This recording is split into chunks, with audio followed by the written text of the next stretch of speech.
Add করা অত্যন্ত গুরুত্বপূর্ণ। এতে করে আপনি আইআরএস থেকে অনেক বেনিফিট পেতে পারেন।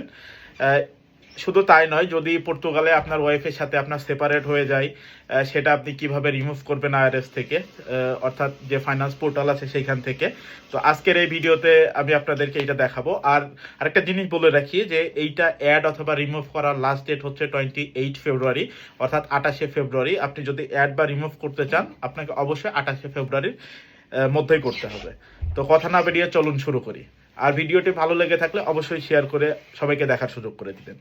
তো এর জন্য প্রথমেই আপনাকে আপনার ফাইন্যান্স পোর্টালের ভিতরে যাইতে হবে। আপনার নিফ নাম্বার এবং আপনার যে পাসওয়ার্ড আছে এইটা দিয়ে আপনার ফাইন্যান্স পোর্টালের ভিতরে লগ ইন করতে হবে।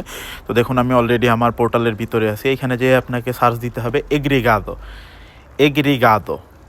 এগ্রিগাদো দিয়ে সার্চ যদি আপনি দেন, তো সার্চ দেওয়ার পরে অনেকগুলো আসলে অপশন আসবে।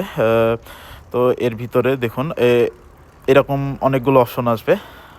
তো প্রথমে যেটা আছে কমিউনিকেট হাউসহোল্ড ইনফরমেশন, এটাতে আপনাকে ক্লিক করতে হবে। আবারও বলছি, প্রথমে যেটা আছে কমিউনিকেট হাউসহোল্ড ইনফরমেশন, এটাতে আপনি যদি ক্লিক করেন তাহলে এরকম একটা ইন্টারফেস দেখতে পারবেন। এইখানে দেখুন ম্যারিটাল স্ট্যাটাস লেখা আছে মাঝখানে একটা জায়গায়। তো এইখানে আপনার হাতের ডান দিকে উপরের দিকে ওপেন এডিট মোড যদি আপনি ক্লিক করেন, এখান থেকে আপনি আপনার ম্যারিটাল স্ট্যাটাসগুলো চেঞ্জ করতে পারবেন। অর্থাৎ আপনি যদি ম্যারিড হয়ে থাকেন, আপনি যদি সেপারেট হয়ে যান, সিঙ্গেল, ডিভোর্সি, যে কোনো কিছু আপনার যে ম্যারিটাল স্ট্যাটাস আপনি সেখান থেকে এখান থেকে সেটা চেঞ্জ করতে পারবেন।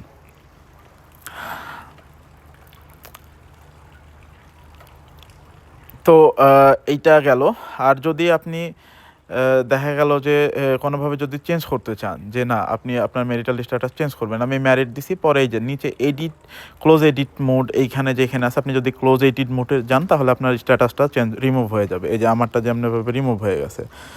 আরেকটা জিনিস আমি আসলে আপনাদের দেখাতে চাই, এই যে নিচে একটা অপশন আছে দেখতেছেন অ্যাড ডিপেন্ডেন্ট। আপনি যদি ডিপেন্ডেন্ট অ্যাড করতে চান, অর্থাৎ আপনার বাচ্চা কাচ্চা যদি কেউ থাকে বা আপনার ফ্যামিলি অন্যান্য কেউ যদি থাকে, তাহলে উপরে তার নিফ নাম্বার দিতে হবে আপনাকে, আর নিচে হচ্ছে যে ডিপেন্ডেন্ট আসলে কে, আপনার যদি ছেলে হয় তাহলে একদম নিচের অপশনটা দিয়ে এখানে আপনি তাদেরকে অ্যাড করতে পারেন।